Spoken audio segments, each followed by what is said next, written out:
Welcome to the Ocular Surface Academy podcast, TFOS DEWS II edition. Join us as we meet with the researchers behind this landmark international consensus.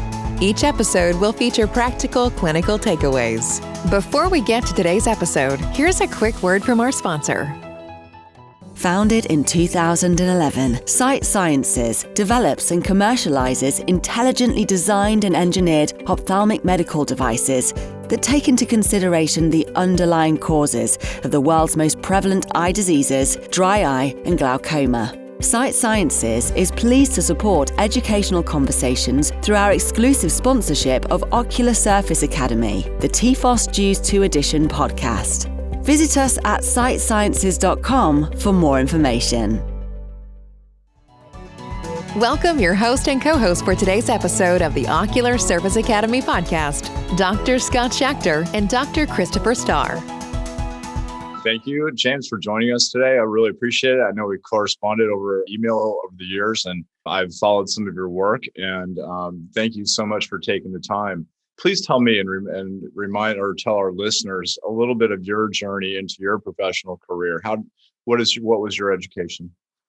Sure. So I was brought up in London in the UK, decided to do optometry and went up to Manchester, to UMIST as it was, to train there, then back to Moorfield Eye Hospital to do my professional exams, and got the bug for research, doing some work in low vision those days, and went to Cardiff, so the capital of Wales, to do my PhD, which was virtual reality and head-up displays, working with military jets and stuff. So a little bit change from what I do now. But I went from there out to Australia. So I practiced in Melbourne and worked at the University of Melbourne and what was the Victorian College of Optometrists, coming back to the UK in the millennium. And joined Aston University as a lecturer and made my way up the ranks and got very much into research related to pretty much everything anterior eye, so very much contact lenses, intraocular lenses, dry eye, myopia control, and the likes. That's quite a path. So you've been involved with TFOS for how long now? Were you involved in some of the other reports besides TFOS DEWS II?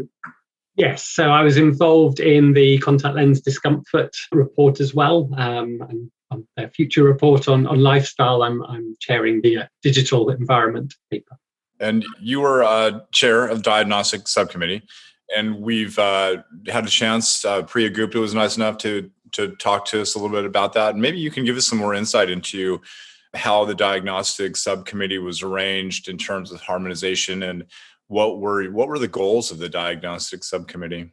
Yeah, so with the Diagnostic subcommittee, obviously we look back to the original DEWS report, and I think that established a number of factors about doing a diagnosis and tried to sort of formalize those, but perhaps it hadn't standardized as much as it could. And one of the challenges we saw even by the time of DEWS II is we were still getting prevalence studies that we would look at, but of course they'd all have slightly different diagnostic criteria. Clinicians all have their slightly different way of looking at dry eye, their pet test, whether they love or hate the Schirmer's test, for example. And so what we wanted to do was to bring together the evidence to identify what are those key core tests. Practitioners will always have their pet test, and certainly for treatments, it may well be that there are different tests to help us predict who's going to do best with new modalities of treatment. But actually, when we say to a patient that you have dry eye, what I don't want is the ability of that patient to walk to a different practitioner who chooses to do different tests and says, no, you don't have dry eye. And likewise, for our regulators and our governments, they need firm data on things like prevalence. So we're all talking the same language, and we can't do that without a firm diagnosis. So it was really to try and pull together what had been started in the original TFOS DEWS, to make sure that we actually had some much firmer guidelines as to these are the core tests to make your diagnosis. And then, of course, you go on to doing your subtyping of the disease before you move on to your management. Well, one of the biggest aspects of your subcommittee report was the algorithm, which was brilliant, but I'm sure extremely complicated. And as someone who has worked on a similar algorithm in the past, what sounds like it should be a fairly simple, straightforward thing in the beginning ends up being extraordinarily complex, especially when you are working in a committee with other people who, like you said, all have different ideas of sort of what the go-to tests are, what the tests are that they rely on, how they make the diagnosis. There's so many different ways to skin that cat, as it were. And so I'm just curious how that went about in the subcommittee as far as working through the algorithm, how it was created, how much agreement there was, how much discourse there was back and forth, how much disagreement there was, and how you finally came to a version of that algorithm that everybody agreed on that was perfect. Sure. So, as you know, TFOS DEWS II didn't happen overnight. It was a 2.5-year marathon to get there. But we really started by looking at what is a diagnosis and who's it for, as we've sort of explained already, but also then how do we pick those magic tests? So we looked at the literature of all of the tests where people had suggested there was a diagnostic element. And of course, what we normally generate from those are sensitivities and specificities. And then we use those in combination to say, right, well, these are our key tests.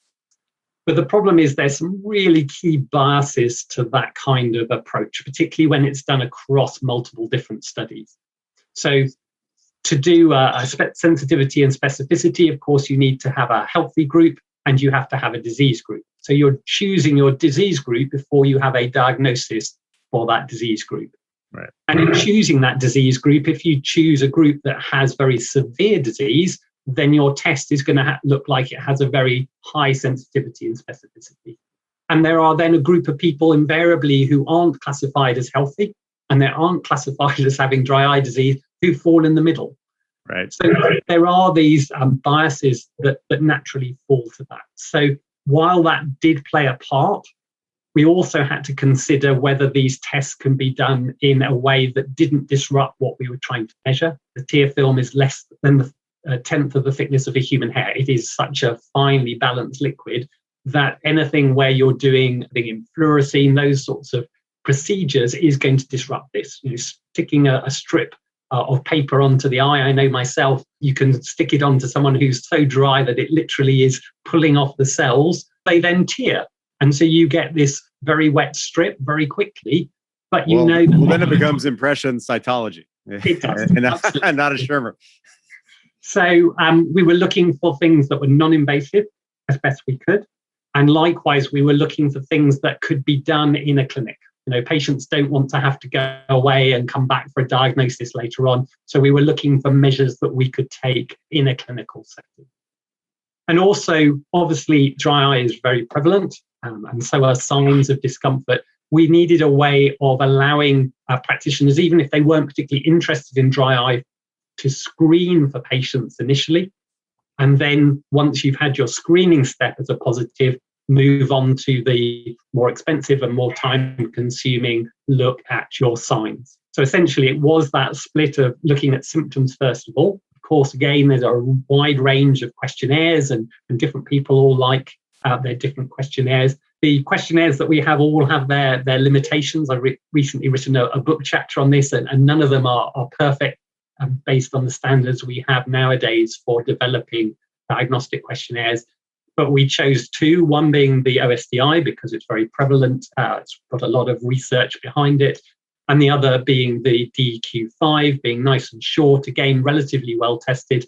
And the DEQ5 looks both at the severity as well as the frequency of the symptoms, where the OSDI only looks at the frequency. So we were able to give cutoffs from the literature for that. That's the screening stage taken into account. Because if we go back to the definition of dry eye, and it was the definition in 2007 as well, includes symptoms and signs. So we've got to have a positive symptomology before we can move on to the signs. But then having met one of those cutoffs, we then looked at the different tests and we picked 3, which had a high sensitivity and specificity for dry eye. And any one of those 3 in combination with your symptoms was then a diagnosis of dry eye. And those 3 were tear film stability with a breakup time, This is where the most controversy lay, because of course it's very popular still to do a fluorescein breakup time. And I can see the logic. If you're then going to do staining, well, you've got fluorescein in the eye later on. It's easy to do a fluorescein breakup time, but we acknowledge that that is very invasive. So we gave guidance on, if you are going to do that, how do you put a minimum amount of fluorescein in and least disruption? But really, we're encouraging people to do a non-invasive breakup time. Osmolarity, come a long way since the original DEWS report. And again, we have now point of care devices that you can use for that. And they've actually developed even since TFOS DEWS II was published.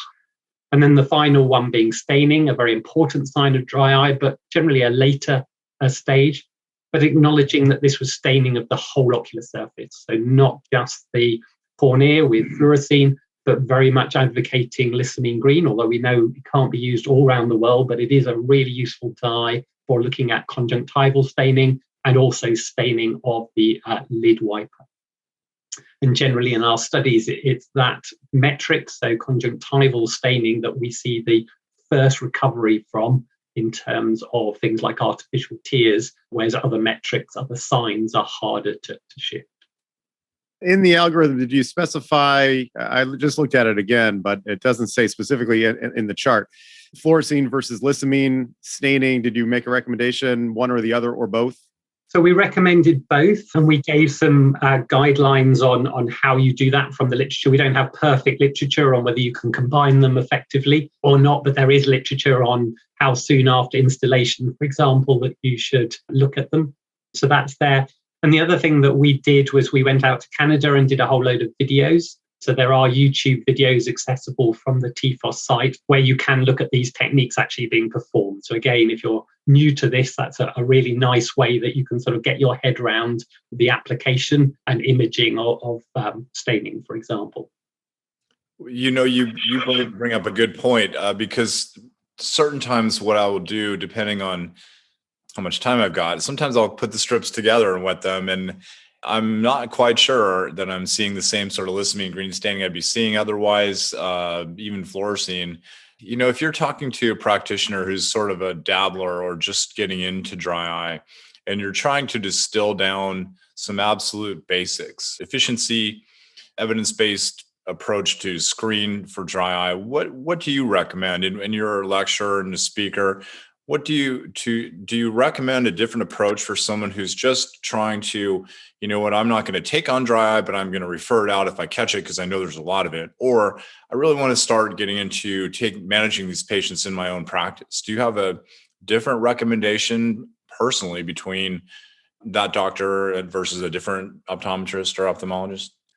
Yeah, so I think everyone's got the opportunity to engage with those screening questionnaires. They can be given out before they come into your practice or in the waiting room, so they don't need to take up your time. And it's a good way to see whether people have symptoms that probably are going to need management. So that's something we can all engage with. Again, there's systems now where those can literally be emailed out to a patient. They can fill them in and it automatically comes into your patient management system. So it's a nice, easy thing to do, that sort of screening step. In terms of then going through the signs, I think that is a little bit more specialist. Certainly in the UK, there are only limited practices that really do that as a proper diagnostic workup. And likewise, once you've done that diagnosis, you do need to then move on, if you do diagnose them with dry eye, to have a look at the lids in detail for looking for the evaporative form of disease. And the aqueous form is very easy to look at with a tear meniscus height. So I think for those, that really takes time and effort. There's a really good service model that you can develop out of it. And I know more and more practices are buying into that and offering distinct services, particularly through COVID. More and more patients are reporting symptomology and wanting to get to the bottom of that. And sometimes I find you're not necessarily even going to change the management that they're self-prescribed or got already. It is just giving them that clarity of message so they understand that this really is something real, that often they've been fobbed off by other healthcare professionals, that we can give them some sense of security of what they've got, the fact that this is a chronic disease, but there are ways for them to manage it. And for listeners who haven't done much with questionnaires and that sort of thing, DEQ5 is used quite a bit in Canada, I believe. Not as much in the US, but I like it. How long does it take typically to fill out the OSD, as I heard an ocular call it recently? First time I've ever heard it called that. So the OSDI or the DQ5. How long does it take to fill out these questionnaires, and how long does it take to score them between the two? So the OSD is 12 questions, less than 5 minutes. Most of my patients, I imagine, probably 2-3 minutes, that kind of time, and to score it about a minute. There are websites with it electronically on, and you can literally click in the answers and it will give you the score. And as I say, many more of these new management systems will do that automatically for you. The DQ5, even quicker, literally just 5 questions. So maybe a minute and a half maximum. And likewise, patients like these because it gives that score. And particularly if they're coming back to you for management later, it is, oh, well, what's my score this time? So they can see the effectiveness or not of a particular treatment, and it allows you to engage with them. I find that with health professionals that I engage with as a patient, invariably there are numbers that they give you. And those are things that you can hold on to for the next time to go, oh, yeah, no, I can really see an effect. And we know that signs and symptoms don't necessarily go together. So the fact that, my symptoms are getting better, but they're not quite seeing the signs yet, that's important information. Very important for engaging patients, educating patients, and certainly enhancing compliance with medications, the objective metrics. And I agree with you, patients are invested. They do want to know what their scores are on the questionnaires, as well as numbers like osmolarity. I think osmolarity, I've always sort of equated that to blood pressure or hemoglobin A1C in a diabetic who goes in for their, regular visits to sort of see how they're doing. And I think osmolarity, I think to some extent MMP9, non-invasive to your breath, all of these, the current era of diagnostic tests, which is your subcommittee, the fact that we have these objective quantitative metrics certainly makes the diagnostic challenge easier for us. But also, I think the patients get more invested and understand the disease more. And again, are just more invested in treating their disease, bringing the numbers down, and adhering to their often complex regimens that we put them on with multiple interventions. But along those same lines, I think one of the complex facets to the challenge, which was making this algorithm, was, as we know, signs and symptoms, and there are often these masqueraders, co-conspirators, whatever you want to call it, but other ocular surface diseases that aren't dry eye, that by all intents and measures, at least from a symptom standpoint, sound like dry eye. And to create, a dry eye algorithm, which is what you guys did, it is truly a great dry eye algorithm. But all those other things that could masquerade are not necessarily included, but you got around that, or at least compensated for that to some degree with these triaging questions up front. Yes. And can you talk a little bit about that process and how you came to those particular questions? Sure. So we're all very aware that we're not the only profession that deals with dry eye. People who have dry eye often go to their GP or their pharmacist. My brother's a pharmacist, so I get a lot of first-hand information from the sort of patients that he's seeing and the challenges. We were approached by the Royal Pharmaceutical Society in the UK, again, around the challenges of their pharmacists wanting a better handle. And those pharmacists often are the sort of gatekeepers for a lot of the over-the-counter type medications. And they want to feel well, actually, can I safely recommend that someone takes this artificial tear or warm compress, tries it, let's say, for a month, and then comes back to us if they know that if that's not having an effect after a month, that they really need to go and see an eye care practitioner, because it's not always easy to get in to see an eye care practitioner in a short period of time. So what we wanted to do were create triaging questions that obviously can help the early eye care practitioner just sort of get their mind around what they should be saying. But really, these are standard practice of any history and symptoms. But for people like pharmacists and GPs, it just helps them down that path of, look, actually, here's some triggers that this might be an infection. This might be allergy. Maybe there's something else up here that needs to be dealt with separately, rather than going straight down the dry eye path. So that's why those sort of questions were put in. One of them is a pointer to Sjogren's syndrome, because although that is part of dry eye, it has its own set of comorbidities, and that really does need a multi-professional approach and management. We didn't, again, want those ending up just being a dry eye managed person by a pharmacist. when obviously there are other things that need to happen for them. Right. Looking at all the various tests that are widely available and easy to use and reimbursable and inexpensive, which were some of the criteria you guys wanted this to be practical, obviously. And one of the tests that we do commonly use in practice, at least in the US, is the MMP9 inflammatory test, which, is part of my kind of routine workup. And I was curious, with inflammation being part of the definition and having that inflammatory marker, really the only one I think that's available, that's easy to use and available. I'm wondering if that was debated, if that came close to being sort of part of the screening battery, or if it just wasn't really considered. No, certainly considered. Now, obviously, again, the evidence has continued to develop TFOS DEWS II. So I'm not saying in TFOS DEWS III, whenever that is, that we wouldn't adopt it. But at the time, there wasn't really the diagnostic evidence for it. It's not to say it's not a good test. I think it is. And it's not to say that I wouldn't do it as an additional test to my diagnosis if I'm making a decision on whether cyclosporine is a relevant treatment for this patient. So again, it comes down to these are the core tests for your diagnosis. That leads on to then the subclassification. And as you start to think about what your treatment is, actually a Schirmer's or a MMP9 or some new test might be very relevant to guide you in that direction. But what we didn't want is someone going off and saying, right, well, actually, I do MMP9 in my practice, and therefore I'm going to make my diagnosis based on that, whereas someone else, no, I don't use that test. I'm going to make my diagnosis based on yet another test. So diagnosis needs to be a core set of tests. Actually, how that we're informed in terms of our management, absolutely. We will all have opinions. They're tests that haven't yet been invented that may be really useful for a particular path. And that's where I see us going in future, is that more predictive approach to our management. Because at the moment we have lots of managements. We know how effective they are compared to a control. We don't have great evidence of how effective they are relative to one another.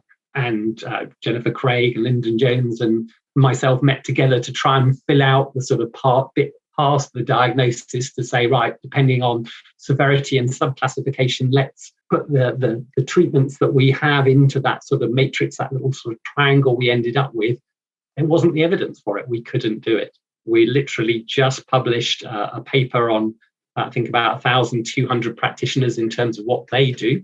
So we've filled out that space in terms of common practice now, but the future of research will then be filling in those gaps to try and give better information. And that will lead, I suspect, to more tests being done alongside the diagnosis, which will be you do this test. If it's positive, then you want to go this way in your management. But if it's negative, you don't want to go that way. Maybe you want to go this way. Yeah. Are there pipeline diagnostics that are exciting to you? Or if you could create a diagnostic, what would you really like to see developed? So the tear film composition, I remember one of my educators telling me it's as diagnostic as blood, and yet we're not great at sampling that and analysing that. I know industry is looking at that and getting more tests, more sensitive tests for inflammatory markers, for example. And certainly in our own research, we can take tear samples and do various assays on them now very quickly at a sort of a point of care type test to fathom out at more detail about other markers beyond MMP9. And I suspect that will really help us to differentiate different effects on the tear film and therefore how we can ameliorate them. So that to me is probably where we're going next with our diagnostic testing. And I'm surprised there's nothing yet. What do you think's been the holdup in terms of coming together with sort of a CBC sort of analysis of the tear film? It's complex in a number of ways. Actually, just taking your sample has a whole load of, depending on whether you take it with a paper strip or whether you take it with a capillary tube, you get slightly different answers from that. And likewise, we don't have good diagnostic assays that are quick sort of point of care beyond the MMP9. So that's sort of where we need to go to. I think that the concentration, now we've got a firmer diagnosis, hopefully will allow people to move on to that stage and try and subtype beyond evaporative and aqueous to actually the composition of the tears and therefore what we want to do in terms of our amelioration. The lab on a chip tear lab system, I think, has a lot of potential for in the future, putting more and more and more assays in there that are not just for dry eye, but other ocular surface diseases and maybe even some systemic diseases. There's a lot to be learned from the tiers, with the right technology, and I think that that's got a lot of potential to run a whole lot of tests very quickly and easily and efficiently. It's just, time will tell if it's possible. Yeah, no, I know groups who are looking at tear film for all sorts of markers that might impact things like myopia development, etc. Yeah. So, it could be a very exciting way for us to go. We see so much coming out in terms of, we've seen an explosion in treatment options for our patients with tools, but the better the diagnostics, the better they can develop the treatments, correct? I mean, if you know what markers you're going after, now you can design something to decrease, to affect that marker. No, absolutely. We need to get much more efficient about how we choose our treatments. We know with contact lenses, if you give someone a contact lens and they're not totally comfortable in it, they just drop out and they often don't come back. And that's something we can't afford with dry eye. We really need to get much closer to the right answer for the patient first time. And likewise have the tools at our fingertips to allow us to do that. And I'm guessing that you're part of the upcoming CLEAR report from BCLA. Yeah, I chaired that. Yeah, when is that coming out? So it's out in publication just now. So it came out in April. So there are 10 reports freely available on the Contact Lens and Anterior Eye Journal and on their website and also on the BCLA website. That people can download. Very exciting. We'll have to look at that. And as a final question I have, and Chris, if you have any more, please chime in, but what would you like practitioners to know from your experience and time on the diagnostic subcommittee? What do you think practitioners, maybe they didn't know that they really should know? So I think it's just really important that, that they realize that this is a symptomatic disease, so a subset of ocular surface disease. Not to say that we don't manage ocular surface disease, but obviously patient expectations are very different because they haven't got any symptoms that we're treating. The fact that it is just so prevalent, the fact that it really is a disease of all ages now. We're seeing it in children as well as in adults. Meibomian gland loss you see, particularly associated with screen use, is quite shocking. And those children are going to end up as working adults. And certainly in my clinic, I tend to get the more severe referrals and people absolutely desperate for proper treatment because they can't work anymore. That's going to be a real problem for us, a little bit like myopia is now. I think dry eye is going to raise more and more problems with our chosen lifestyle. And I know the World Health Organization has taken that very seriously and listed it on its condition list. So those are the big things. And then just all of us unifying around a diagnosis. I think that's really important across the world. And that's not to say that you can't use other tests, but if we're all using the same core tests, then things like prevalence data and how we communicate with patients will really improve. And likewise, it'll be much easier to develop treatments because we're not trying to develop treatments for things that aren't dry eye because it's not properly been defined and then with a firm diagnosis. Doctors Chris Starr and Dr. James Wolffsohn, thank you so much for joining us today from the UK and Maui and Manhattan. So we managed to pull this together. I thank you all for doing that today. And we look forward to your work on the CLEAR report and the TFOS Lifestyle Committee. James, what role are you going to play in that?